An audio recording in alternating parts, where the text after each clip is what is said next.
Acte 13, au commencement de la mission de l'apôtre Paul, qui sera accompagné cette fois-ci de Barnabas. Comment les choses se sont passées? Et en faisant la lecture, je pense que vous allez pouvoir me donner la réponse à la question que je vous ai posée. Acte 13, verset 1. Il y avait dans l'église d'Antioche des prophètes, des docteurs. Barnabas, Siméon appelé Niger, Lucius de Cyrène, Manaën qui avait été élevé avec Hérode le tétrarque, et Saul. Pendant qu'ils servaient le Seigneur dans leur ministère et qu'ils jeûnaient, le Saint-Esprit dit « Mettez-moi à part Barnabas et Saul pour l'œuvre à laquelle je les ai appelés. » Alors, après avoir jeûné et prié, ils leur imposèrent les mains et les laissèrent partir. Barnabas et Saul, envoyés par le Saint-Esprit, vous avez vu, descendirent à Séleucie. Et de là, ils s'embarquèrent pour l'île de Chypre. Ils ne se sont pas embarqués comme ça. Ils ont été mis à part, puisque le Saint-Esprit va parler et va dire « Mettez-moi à part Barnabas et Saul pour l'œuvre à laquelle je les ai appelés. » Mis à part, appelés, puis envoyés. Mis à part, appelés, envoyés. Et quatrièmement, embarqués. Ils se sont embarqués après avoir été mis à part, après avoir été appelés et après avoir été envoyés. Parfois, frères et sœurs, mais est-ce qu'on ne s'est pas embarqué nous-mêmes dans des situations où le Saint-Esprit, Dieu ne nous avait pas ni mis à part, ni appelés, ni envoyés? Le succès, la réussite d'une mission dans l'œuvre de Dieu doit commencer pas simplement par le fait de faire la mission, mais d'être mis à part pour le Seigneur. Et pour être mis à part, puisque le Saint-Esprit dit « Mettez-moi à part », Barnabas et Saul, il faut déjà que nous-mêmes nous soyons mis à part. Oui, et puis se mettre à part. Le vouloir est passer à l'action. La preuve, c'est que c'est pendant qu'ils servaient. Il y a des gens qui attendent d'avoir des directions de Dieu pour servir. Non, ce que ta main trouve à faire avec ta force, tu le fais. Et pendant qu'ils servaient le Seigneur, et qu'ils jeûnaient, le fait de jeûner signifie que non seulement ils servaient le Seigneur, mais ils étaient à l'écoute de ce que le Seigneur allait leur dire. Est-ce que parfois nous ne servons pas? C'est déjà bien quand nous servons. Hein. Mais nous sommes tellement à fond dans ce que nous faisons que nous n'avons pas une oreille pour écouter. Mais ils prenaient des temps à part pour écouter Dieu, pour que Dieu puisse les orienter, leur parler. Frères et sœurs, Dieu parle et nous avons besoin que Dieu nous oriente et qu'il nous réoriente. Le service n'est pas une fin en soi. Marthe servait. Vous vous souvenez, Marthe? Mais à ce moment-là, Marthe, elle servait, mais il aurait fallu qu'elle s'arrête et qu'elle écoute. Servir sans écouter, c'est entre guillemets échouer. En tout cas, c'est le risque d'échouer. Si tu sers, mais que tu n'écoutes pas, tu risques d'échouer dans la mission de Dieu et dans la direction de Dieu.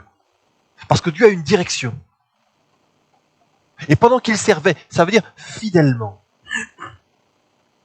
Le Saint-Esprit dit, ok, ils se sont mis à part. Ils sont dans les conditions, ils servent. Ils écoutent. Alors maintenant, le Saint-Esprit peut parler. Le Saint-Esprit ne parle pas dans n'importe quelle condition. À des moments donnés, quand vous voyez que quelqu'un ne vous écoute pas, vous allez arrêter de lui parler, non? Si quelqu'un a des écouteurs ou son casque à fond, vous allez lui parler? Ça sert à rien. Est-ce que parfois nous ne faisons pas, nous ne servons pas avec un casque, avec notre casque? Et vous croyez que le Saint-Esprit va nous parler? Quand la personne est à qui vous êtes en train de parler, à son casque, ou est en train de faire autre chose, ou dis-moi, dis non. Non. Retire tes écouteurs, ton casque, et puis ensuite, je vais te parler. Non? Le Saint-Esprit, c'est comme ça qu'il fait aussi. Il veut parler. Il veut parler. Il veut nous parler. Dans nos vies personnelles. Dans notre service, dans notre vie de famille, dans notre travail, dans notre santé. Il veut nous parler. Il veut nous diriger. Pour le salut des âmes. Il veut nous diriger. Il veut nous parler.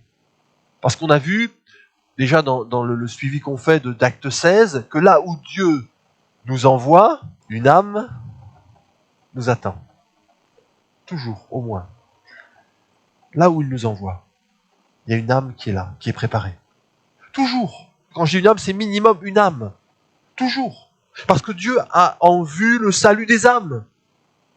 Dieu a envoyé son Fils Jésus pour le salut des âmes. Pas simplement pour que nous soyons en bonne santé, que nous ayons un bon travail, que nous n'ayons pas trop de problèmes, que les choses... Non. Bien sûr qu'il veut, il est là pour nous aider dans ces choses-là, mais c'est pas la priorité. Jésus a une mission. Et c'est parce qu'il était déterminé dans cette mission qu'il nous a sauvés. Il était déterminé à nous sauver quand le berger de la parabole de Luc 15, il a une brebis perdue. Il laisse les 99 en sûreté, il va chercher la brebis perdue. Il va pas, en se promenant à droite à gauche, il dit, je vais voir en fonction, tiens, je vais peut-être... Ah, il y a pas de fraises à la maison. Oh, c'est bien, il y a des fraises sauvages, c'est bon ça. Oh, mais t'as vu le beau paysage là? On va prendre le temps. Ah non, mais là, moi, je vais m'arrêter, je vais méditer. Oh, j'ai jamais pris ce chemin-là, je vais prendre ce chemin-là, on va voir. Oh, mais dis donc, il y a Gaston qui habite pas loin, je vais aller le visiter. Oh, mais t'as vu les petites fourmis là? C'est mignon les petites fourmis? Non. Il y a sa brebis qui est là-bas. Rien ne l'empêchera, quels que soient les obstacles, les ravins, les loups, les ronces, les éboulements. Rien n'empêchera le bon berger d'aller chercher la brebis parce que c'est sa mission. Est-ce que nous avons l'esprit missionnaire? Ou c'est à géométrie variable? Je ferai la mission, mais ça dépend un peu de ce qui va se passer entre deux. Ça dépend des sollicitations. Il n'est pas de soldat qui s'embarrasse des affaires de la vie s'il veut plaire à celui qui l'a envoyé. Ce que Paul dit à Timothée. Avant de nous embarquer, vérifions bien que c'est bien le Seigneur. Quand je dis le Seigneur, la Bible dit aussi que dans Paul aux Corinthiens dira le Seigneur c'est l'Esprit. Parce que pour qu'une mission réussisse, simplement servir, il faut que le Saint-Esprit soit à l'initiative et dans la continuité. Parce que embarquer sans que le Saint-Esprit soit avec nous, sans que Jésus soit concrètement avec nous, c'est voué à l'échec, frères et sœurs. Et puis, dans Acte 16, du coup, on reprend notre texte de Acte 16, on va voir que la même pensée se poursuit, puisque Paul, cette fois-ci, va être accompagné de Silas, toujours l'importance des compagnons d'œuvre. Et d'ailleurs, c'est intéressant parce que c'est là, chapitre 16, verset 1, il se rendit ensuite à Derbe et à Lystre, et voici, il y avait là un disciple nommé Timothée, fils d'une femme juive fidèle et d'un père grec.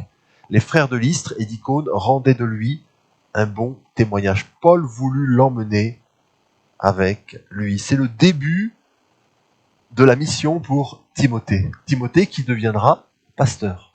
Mais Timothée a été embarqué dans la mission. Pourquoi? La première condition, c'est que Timothée était un disciple. Pour une mission réussie, il faut des disciples accomplis, pas des touristes. Des disciples. Qui font le choix. Est-ce que c'est toujours facile? Non. Mais qui font le choix de renoncer à eux-mêmes. Et de mettre la priorité au maître qui les appelle. Un disciple, c'est ça. Hein. Et c'est toute l'histoire de Gédéon. Il y avait plein de gens qui étaient prêts, qui étaient là, bien disposés. Mais Dieu va faire un tri. Pour qu'il ne reste, pourtant qu'un noyau, hein, mais que des gens qui sont décidés. Parce que les autres vont décourager. Non mais tiens, attends, on va faire ça avant. Non mais pourquoi pas? Ah ben non, moi je suis fatigué, moi. Il n'y a pas de souci. Mais ils vont décourager les autres. Ils vont freiner. Ils vont ralentir. Ils vont contredire. Tu veux réussir dans ta mission. Parce que Dieu a une mission pour toi. Une mission individuelle, une mission collective. Il faut commencer par être un disciple. Autrement, ça bloquera. Si quelqu'un veut venir après moi, qu'il renonce à lui-même déjà. Qu'il se charge de sa croix. Et qu'il me suive. Timothée était un disciple. Il dit fils d'une femme juive fidèle et d'un père grec. Donc on voit que il y avait un métissage là. Et à cette époque-là, voilà, les juifs, ils n'aimaient pas trop le métissage avec les non-juifs. Hein. Donc il va dire familialement, il part comme avec un handicap. Pour autant, de ce garçon, il est dit qu'on rendait de lui un bon témoignage. Les frères de l'Israël d'Icône rendaient de lui un bon témoignage. On n'a pas dit qu'est-ce qu'il prie bien, qu'est-ce qu'il joue bien de la musique, qu'est-ce qu'il est doué, il a amené beaucoup de personnes à l'église. Non.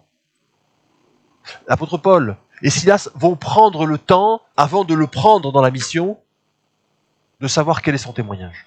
Le témoignage, c'est dans le temps. C'est dans le temps. Quel est son témoignage? Il y a bien des missions qui ont échoué, frères et sœurs, parce que sont rentrées dans la mission des personnes qui ne rendaient pas un bon témoignage. Mais on les a pris parce qu'ils avaient des compétences, parce qu'on avait besoin, parce qu'ils pouvaient nous apporter quelque chose, parce qu'ils étaient influents, parce qu'ils parlaient bien, pour différentes raisons, parce qu'ils avaient de l'argent dans certains cas. Il n'y a pas de favoritisme, il n'y a pas d'élitisme. Est-ce que c'est un disciple? Est-ce qu'il est déterminé? Est-ce qu'il suit Jésus? Est-ce qu'il est fidèle à l'Église? Est-ce qu'il est engagé? Est-ce qu'il sert? Et est-ce qu'il le sert avec un bon état d'esprit? Est-ce qu'il rend un bon témoignage? Pas simplement un témoignage. Il est présent, il est fidèle, il sert. Oui, mais comment le fait-il? Comment sert-il ses frères et sœurs? Comment réagit-il? Est-ce qu'il y a cette marque de soumission dans son cœur? Est-ce qu'il y a cette marque d'humilité? Est-ce qu'il y a cette marque de disponibilité? Et Timothée, certainement très jeune, va être embarqué dans la mission. Et ça montre qu'il n'y a pas besoin d'être très âgé pour ça. Et ça nous encourage aussi à miser et à prier pour nos jeunes. Afin que ce soit des Timothées. Parce que le plan de Dieu, c'est pas le salut de personnes qui ont fait des expériences comme l'apôtre Paul, qui était dans le monde ou autre, même dans le monde religieux. Et quand vous voyez son témoignage, la haine, la violence, etc., le fanatisme, c'est pas ça. Le plan de Dieu pour nos enfants, c'est Timothée. Ça, c'est le modèle. Ça, c'est le modèle. Et c'est intéressant parce que le contexte n'est pas forcément si évident que ça. Puisqu'il y avait certes une femme juive fidèle, mais il y avait aussi un père grec. Donc on s'imagine qu'il y avait deux influences. Et l'influence grecque est une influence opposée. Il y a toute une philosophie. Il a grandi aussi avec cette influence-là, mais par la foi de la maman. Il me semble même aussi de la grand-mère. Cet enfant va être conduit, tout jeune, à devenir un disciple. Parce qu'il avait des modèles. Et il a suivi le bon modèle.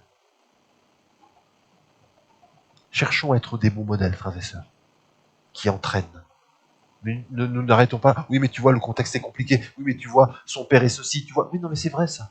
Pour Timothée, c'était le cas. Mais ça n'a pas empêché ce garçon, jeune, de devenir un disciple et de rendre un bon témoignage.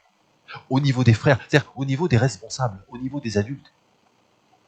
Certains auraient pu dire, oui, mais lui, il est jeune. Non, mais il est disciple, il sert, et en plus, il rend un bon témoignage. Et même si son père est grec, c'est pas grave. Et on verra que Timothée va rester dans ces dispositions-là, puisqu'il écoutera encore les conseils de l'apôtre Paul ensuite, même quand il est pasteur. Il se laissera enseigner, parce qu'il a un cœur enseignable. Et ça, c'est la mentalité du disciple, de se laisser enseigner. Il garde un cœur de disciple, toujours enseignable. Et c'est ça qui permet de progresser, de grandir, quel que soit notre âge. Un cœur de disciple, c'est un cœur d'enfant. Parce que les enfants sont enseignables, ils ne savent pas. Et pour être enseignables, il faut prendre conscience que nous ne savons pas parfaitement. Que nous ne détenons pas toute la sagesse, toute la science. Nous ne connaissons pas tout. Dieu connaît tout. Et la sagesse peut venir de nos frères et sœurs aussi. J'ai besoin d'être à l'écoute. Parce que je ne peux pas tout, je ne connais pas tout, je ne sais pas tout. Je pense à une sœur qui est au milieu de nous et qui a eu un problème de santé à un moment donné et qui a dit non, moi je ne veux pas me faire opérer, je ne veux pas me faire charcuter, je ne veux pas aller aux urgences, etc. Quelqu'un de l'église lui a dit que ce serait important qu'elle puisse aller aux urgences. Quelqu'un lui avait dit avant. Pourtant elle avait dit non, j'irai pas. Et cette sœur, et j'en suis témoin, elle a écouté.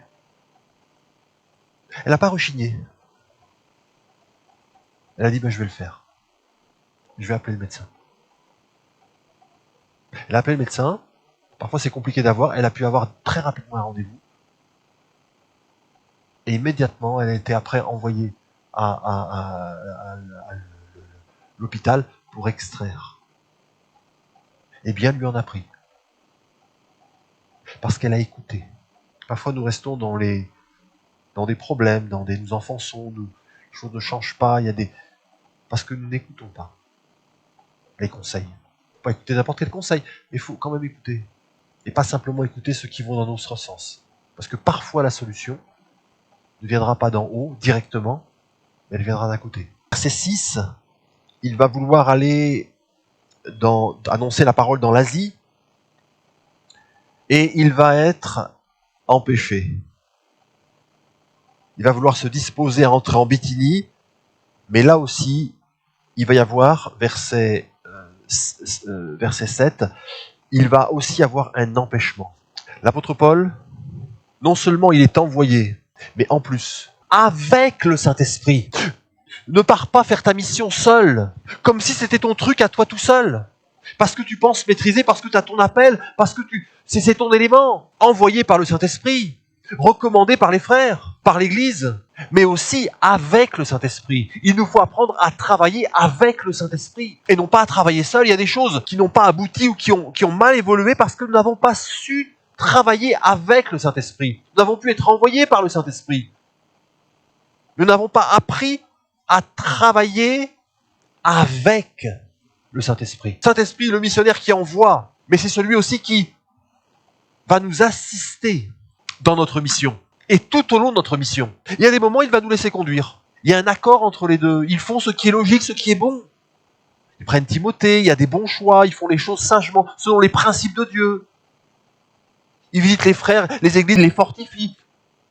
Saint-Esprit ne va pas nous télécommander, fais ceci, fais ceci, fais cela. Nous avons une grande part de liberté. Mais à des moments donnés, il peut réorienter. Et il a le droit. Nous pouvons conduire. Mais celui qui est à côté, c'est celui qui dirige. Souvent, quand nous conduisons, c'est nous le chef. On dit, attends, c'est moi qui conduis. Non, c'est moi qui conduis. Hein. Mais c'est pas parce que c'est toi qui conduis que c'est toi qui dirige. Ça n'est pas parce que c'est toi qui conduis que c'est toi qui dirige. Tu conduis ceux qui ont un chauffeur particulier, des personnalités ou autres. Ils conduisent des belles voitures, ils conduisent des personnalités. Mais c'est pas eux qui dirigent. Je veux dire, c'est pas parce que tu conduis, et même que tu conduis bien, et que tu as une belle voiture, que c'est toi qui dirige. Il y a quelqu'un à côté, Saint-Esprit, qui lui veut te conduire. Il y a des moments où il semblera qu'il est comme là endormi, te laisse faire. Oui, parce que c'est une collaboration. Et si tu fais bien les choses, selon les principes, il y a des choses qui sont écrites dans la parole de Dieu. Il y a des panneaux indicateurs. Comme sur la route, tu as des grands panneaux indicateurs. Tu as regardé la carte avant. Le Saint-Esprit va te laisser. Et même prendre l'initiative, tiens, je vais plutôt prendre de l'essence ici. Là, je vais m'arrêter à tel endroit, on va faire une pause ici. Il va te laisser. Parce qu'il veut nous laisser une liberté d'action, d'entreprise, mais dans la mission, dans sa mission. Et à un moment donné, on l'a vu à partir du verset 16, alors là, le Saint-Esprit va réorienter les choses. Et Paul et Silas vont se laisser réorienter, vont se laisser arrêter dans la mission. Parce qu'ils savent que ça n'est pas leur mission, c'est la mission de Dieu. Vous savez que les personnes qu'on a à cœur, on a à cœur pour leur salut, genre de nos familles ou autres, c'est bien qu'on ait à cœur. Mais c'est la mission de Dieu. Hein. C'est pas la tienne. Hein. Ce ne sont pas tes choses, même s'il y a un lien de famille très proche, ou un lien amical très proche, ce ne sont pas tes choses. Hein. C'est pas toi qui les as créés, même si ce sont tes enfants. C'est pas toi qui les as créés. Tu les as portés. C'est beaucoup, mais tu les as portés. Celui qui les a voulus, celui qui les a conçus, celui qui les a fait grandir dans ton ventre, qui leur a donné la vie et même au sortir, c'est Dieu. Celui qui a un plan pour leur vie, sur la terre et pour l'éternité, c'est pas toi, c'est Dieu. Et toi, tu es en mission pour pouvoir les amener dans le plan de Dieu et être à l'écoute. Tu fais au mieux selon les principes de Dieu, mais il faut que tu sois attentif et attentive. pour pas aller contre Dieu. Parce que tu as à cœur. Parce que ça reste la mission de Dieu. Le salut des âmes, c'est la mission de Dieu, dans lesquelles il nous inclut dans sa grâce. Parce qu'il nous met à cœur. Et lui, il a le droit de réorienter les choses. De diriger les choses. Pourquoi il a le droit? Parce qu'il connaît. Parce qu'il connaît le chemin. Nous pouvons avoir la direction. Je veux le meilleur pour lui. Je veux qu'il soit sauvé. Oui. Mais tu ne connais pas forcément le chemin pour y arriver. Lui le connaît. Et c'est pas parce que toi, ça s'est passé comme ça pour qu'il puisse te toucher pour arriver dans la bonne direction, que pour autant il va falloir que tu calques ton expérience sur celle de l'autre. Non, parce que l'autre, il est différent. C'est un chemin qui est unique. Et dans certains cas, il va falloir que tu te retires du chemin parce que tu empêches Dieu de venir le rencontrer. Ce ne sera pas au travers de ton chemin qu'il va avancer, mais du chemin de Dieu. Là, ça fait appel à une chose, au discernement. Frères et sœurs, pour être efficace dans notre mission, pour accomplir notre mission, nos missions, nous avons besoin du discernement du Saint-Esprit. Pour reconnaître, ils sont empêchés, ils sont bloqués. Ça a été le cas dans Acte 13. À un moment donné, ils vont être empêchés, bloqués, par un homme qui s'appelait pourtant Bar Jésus. On n'a pas le temps de voir dans Acte 13, verset 6. Mais l'apôtre Paul va discerner que cet homme est un agent du diable. Et que c'est lui qui empêche la conversion et la propagation de l'évangile dans le cœur de ce proconsul Sergius Paulus. Et donc il va exercer une parole d'autorité. Paul, rempli du Saint-Esprit, fixa les regards sur lui. Homme, verset 10, homme plein de toute espèce de ruse, de fraude, fils du diable, ennemi de toute justice. Ne cesseras-tu point de pervertir les voies droites du Seigneur? Maintenant, voici, la main du Seigneur est sur toi. Tu seras aveugle et pour un temps tu ne verras pas le soleil. Aussitôt l'obscurité et les ténèbres tombèrent sur lui et il cherchait en tâtonnant des personnes pour le guider. Alors le proconsul, voyant ce qui est arrivé, crut, étant frappé de la doctrine du Seigneur. Mais jusqu'avant, il bloquait. Et Paul va discerner, être sensible. Le discernement des esprits, c'est un don spirituel qui permet de voir la source derrière les choses, derrière les personnes, derrière les paroles. C'est un don spirituel. Tout ce qui brille n'est pas or. Une fois, à un endroit, j'ai trouvé comme des petites perles. C'était comme des perles précieuses. C'était magnifique. Je regarde ça, je dis mais c'est pas possible. C'est quand même. Je regarde, je me dis mais est-ce que ça a de la valeur? Parce qu'on sait jamais quand même. Hein. Moi, je m'y connais pas, mais ça avait l'air. Il y avait tout, c'était bien ciselé là, tout. Je me dis. Et puis j'ai montré ça à quelques personnes et on me dit non, c'est un jouet. Si vous allez acheter un tableau, vous voulez acheter un tableau, vous aimez la peinture, vous voulez acheter un tableau et qu'il a une très grande valeur, un très grand prix, vous allez prendre un expert, je pense, hein, pour lui demander si le tableau il est authentique. Parce qu'il y a des très belles peintures, mais qui sont des imitations, des copies qui n'ont pas de valeur. On a besoin du discernement, frères et sœurs, pour faire l'œuvre de Dieu. Travailler avec le Saint-Esprit, c'est indispensable pour reconnaître ce qui vient de Dieu. Quelle est la source? Là, il a reconnu que l'apôtre Paul que cette source d'empêchement venait de lui. Merci Seigneur pour les sources d'empêchement, de blocage, de non-exaucement, dans certains cas, quand elles viennent de toi, Seigneur. Apprendre à revoir les choses. Oui, mais Seigneur, ça a bloqué, j'ai pas été exaucé, pourquoi d'autres ça s'est passé, pourquoi moi? Dans certains cas, c'est Dieu qui a bloqué. Il faut arrêter de bugger. Mais à un moment, il faut être capable de dire, Seigneur, merci. Merci pour ce que tu as donné, merci pour ce que tu as repris, merci pour ce que tu n'as pas donné. Merci pour ce que tu n'as pas donné. Parce que je te fais confiance, Seigneur. On a fait notre part, mais ça a bloqué. Moi, j'aurais voulu, c'était légitime. Mais merci, Seigneur. C'est pas forcément le diable ou ceci, dans certains cas. C'est Dieu qui a bloqué, tout simplement. Il a dit non. Mais quand il dit non, c'est pas pour te punir. C'est pour te bénir. Retiens ça. Quand Dieu dit non, c'est jamais pour te punir. C'est pour te bénir. Même si, au départ, un non n'est jamais agréable. Personne n'aime des noms. Mais quand Dieu dit non, c'est jamais pour te punir. C'est pour te bénir. Par contre, quand le diable dit oui, quand le diable t'ouvre des portes, ça n'est jamais pour te bénir. C'est toujours pour te punir. C'est une porte de malédiction. C'est une porte de malheur. Et merci pour les portes fermées de Dieu. Pour les blocages. Même quand nous ne comprenons pas. Quand nous sommes dans la main de Dieu, nous devons comprendre ça et discerner. Afin de ne pas bouder. Afin de ne pas cultiver de l'amertume, de la colère, même de nous en prendre aux autres, d'être jaloux dans certains cas. Je me souviens d'un pasteur qui racontait, que j'ai bien connu au début de ma foi, il racontait que lui, il s'est marié tard, très tard. Et il dit moi quand je voyais des gens qui qui se mariaient, même si c'était des amis. Il dit, mais au fond de moi, j'étais pas content pour eux, j'avais une colère, j'avais une jalousie. Il avait l'honnêteté de le dire.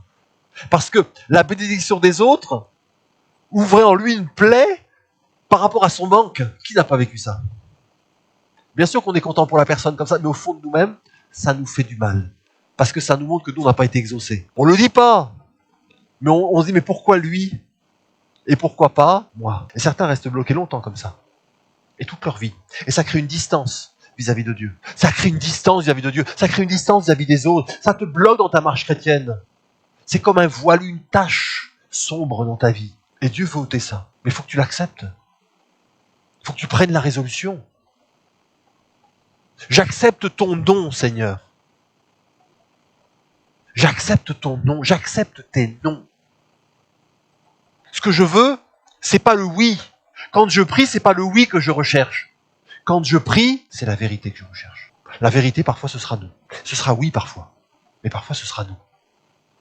Et la bonne nouvelle, c'est que quand Dieu dit non pour quelque chose, ça veut dire qu'il dit. Quand Dieu dit non d'un côté, ça veut dire qu'il dit oui de l'autre côté. Amen. Quand il ferme une porte d'un côté, ça veut dire qu'il a une autre porte d'ouverte. Alléluia. Arrête de bloquer devant. Arrête de te retourner sur les portes qui ont été fermées dans ton passé. Parce que Dieu dit, je dresse devant toi une porte, j'ai une porte devant toi. Regarde, il y a une porte devant toi. Arrête de regarder derrière, regarde devant. Dieu a une porte pour toi. Alléluia. Une porte d'espérance, une porte de salut, une porte de victoire. Alléluia. Les choses anciennes sont passées. Et pour ces choses anciennes, il faut que nous fermions la porte. Il faut arrêter, frères et sœurs, d'ouvrir toujours la porte sur les choses du passé. Parce qu'elles nous happent, ces choses du passé. À un moment, il faut fermer la porte. C'est une résolution. Parce que notre passé, il frappe à la porte. Et toi, si tu lui ouvres, oh, il est tout seul. Il fait froid dehors. On va pas le laisser seul. Je le connais depuis si longtemps. Oh, allez, on va bien le faire rentrer. Allez, s'il te plaît. Pas longtemps. Non, pas dans la chambre, mais il va rester au moins là au chaud dans le... Oui, mais bon, si tu le fais rentrer chez toi, il va hanter tes nuits. Le discernement pour les choses qui viennent de Dieu, mais aussi le discernement pour les choses qui ne viennent pas de Dieu. Et on découvre dans la mission que va se dresser parmi la bénédiction quelque chose de particulier. Chapitre 16, verset 13. Le jour du sabbat, nous nous rendîmes hors de la ville, hors de la porte, vers une rivière où nous pensions que se trouvait un lieu de prière. Nous nous assîmes et nous parlâmes aux femmes qui étaient réunies. L'une d'elles, nommée Lydie, marchande de pourpre de la ville de Thyatire, était une femme craignant Dieu. Elle écoutait. Le Seigneur lui ouvrit le cœur pour qu'elle soit attentive à ce que disait Paul. Lorsqu'elle eut été baptisée avec sa famille, elle nous fit cette demande: si vous me jugez fidèle au Seigneur, entrez dans ma maison et demeurez-y. Et elle nous pressa par ses instances. Est-ce que c'est la bénédiction là? Quand même, oui, non? C'est magnifique quand même. On voit la providence de Dieu. Ce petit groupe de femmes, ils arrivent au bon endroit. Dieu ouvre le cœur de cette femme. Elle se convertit et sa famille va être touchée. Et la bénédiction, elle continue. Puisque, comme nous allions, verset 16, au lieu de prière, donc il retourne au lieu de prière, il y a une servante qui va dire, verset 17, elle se mit à nous suivre. Paul et nous, et elle criait, ces hommes sont des serviteurs du Dieu très haut, et ils vous annoncent la voie du salut, et elle fit cela pendant plusieurs jours. Mais voilà quelqu'un qui nous fait de la pub. Elle les suit. Est-ce qu'on veut que les gens nous suivent plutôt, qu'ils suivent l'évangile ou qu'ils nous suivent pas? C'est plutôt bien quand les gens nous suivent. Assistent à nos réunions, nous suivent. C'est bien ou pas? Et en plus, elle témoigne. L'avantage, c'est qu'elle, elle est du coin. Donc, elle connaît les gens. Et elle dit, mais c'est des serviteurs de Dieu. Venez, ils vous annoncent la voie du salut. Quelque temps avant, Lydie s'est convertie. Elle aussi, elle les a pressés de venir habiter chez elle. Sa famille s'est convertie. Cette femme, maintenant, qui se convertit, semble-t-il, qui les recommande. Elle dit que ce qu'ils annoncent, c'est la voie du salut. Elle ne ment pas, pourtant. Ce n'est pas marqué sur son visage. Mais l'apôtre Paul, c'est 18. Elle fit cela pendant plusieurs jours. Paul fatigué, verset 18, acte 16, 18. Paul fatigué. Est-ce que vous êtes fatigué que quelqu'un parle, fasse de l'évangélisation, dise venez, c'est la bonne nouvelle, venez. Ça va vous fatiguer ça? Pourquoi il est fatigué alors? Pourquoi Paul tu réagis comme ça? C'est quoi ton caractère là? C'est le Saint-Esprit qui en lui réagit, le même qui a permis au départ de leur voyage de faire tout ce qu'ils ont fait avec la liberté. Le même Saint-Esprit qui n'a pas permis, qui a empêché, c'est le même Saint-Esprit qui avertit. Et Paul n'a pas une révélation d'un coup qui lui tombe dessus. Mais il y a une fatigue, une irritation spirituelle, sans raison particulière. Cette femme parle de Dieu, parle bien d'eux. Elle dit des choses qui sont vraies. Elle les suit probablement, elle amène des gens. Mais il a au-dedans de lui ressent un sentiment, quelque chose qui n'est pas normal. Et Paul ne va pas chasser ce sentiment. Je chasse ces mauvaises pensées.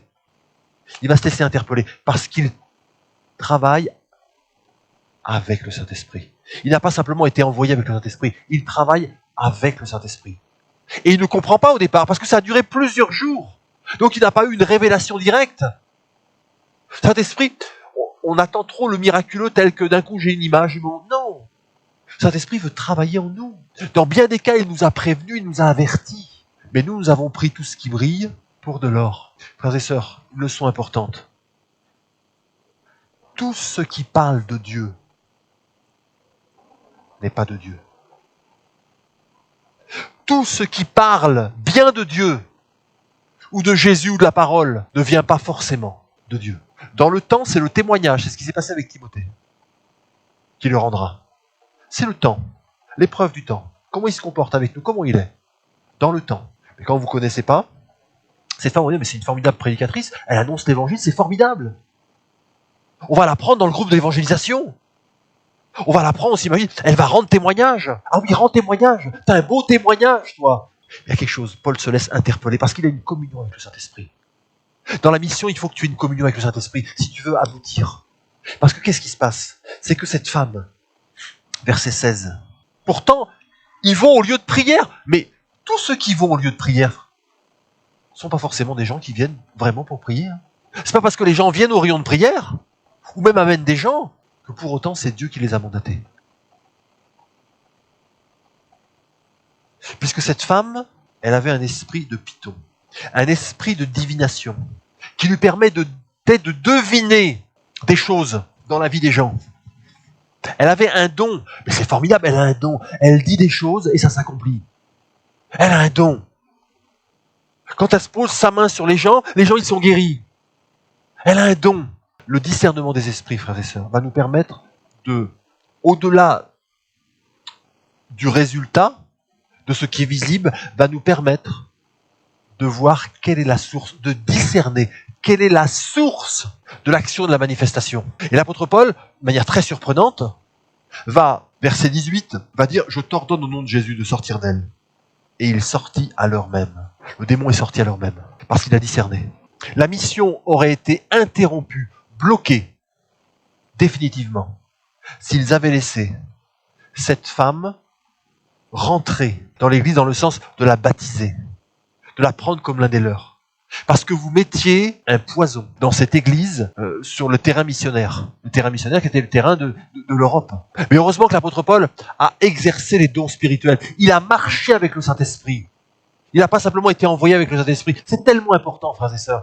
Et non seulement il a pu préserver l'œuvre qui allait se faire, l'œuvre missionnaire, l'église naissante, mais il a pu aussi délivrer cette femme qui était tenue par un démon et qui certes devinait les choses, mais qui l'a maltraitée intérieurement. Heureusement qu'il y a eu un apôtre Pierre qui a aussi exercé le discernement des esprits. Dans Acte 5, vous vous souvenez?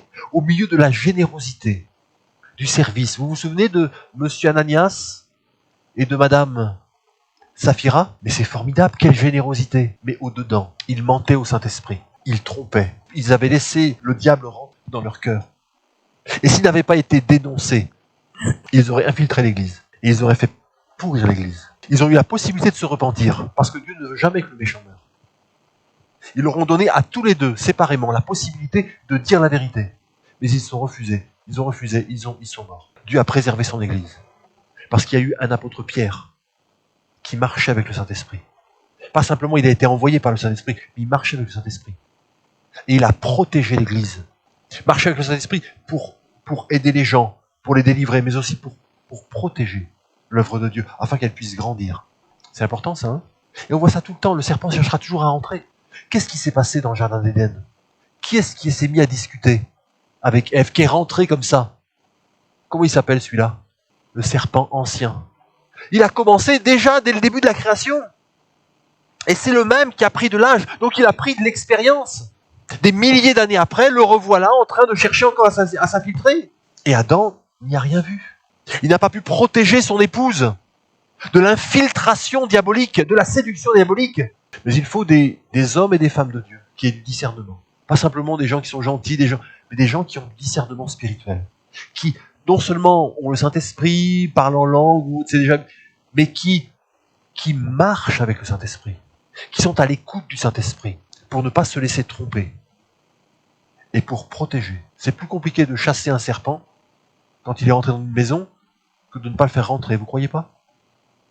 C'est plus facile de fermer les portes. Bien des problèmes, pas que ça, parce qu'il y a des comportements charnels aussi, mais bien des problèmes dans des églises, je reste très général, sont dus au fait que le serpent a pu rentrer. Et que non seulement le serpent est rentré, mais il a eu pignon sur rue. Il a eu la possibilité d'influencer. Cette femme, du fait de son impact, elle aurait été, c'est une femme qui serait devenue un leader. Elle aurait influencé. Mais vous imaginez, vous la mettez à s'occuper des enfants, de vos enfants? Non mais, oh qu'est-ce qu'elle parle bien de Jésus. Qu'est-ce qu'elle aime les enfants. Vous la mettez pour faire des visites. Allez voir telle mamie, tel papy. Vous imaginez un petit peu? Vous la mettez pour préparer les repas, les agapes. Qu'est-ce qu'elle va mettre dans les repas? Vous bénissez les repas, mais qu'est-ce qu'elle va faire, elle? Le serpent veut s'infiltrer. C'est à nous d'être vigilants. Jésus nous a tout donné. Il a donné son esprit, sa parole. Mais il nous faut apprendre à vivre avec le Saint-Esprit, à marcher près de la parole de Dieu, à nous laisser conduire pour atteindre le but. Le but de Dieu, qui n'est pas forcément le but des hommes. Merci Seigneur pour ta parole. Elle est la vérité.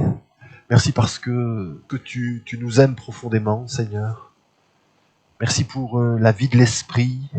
Merci parce que tu veux pas faire la mission seul, mais tu nous envoies, Seigneur. Non seulement tu veux nous envoyer, mais tu veux nous accompagner.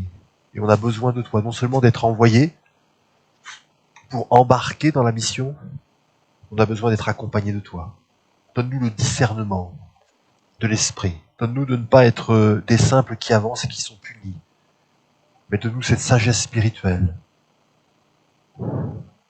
Apprends-nous, quoi qu'il en soit, à aimer, mais avec discernement, afin de bien aider et de protéger. Oui, comme tu l'as dit à Caïn, où est ton frère?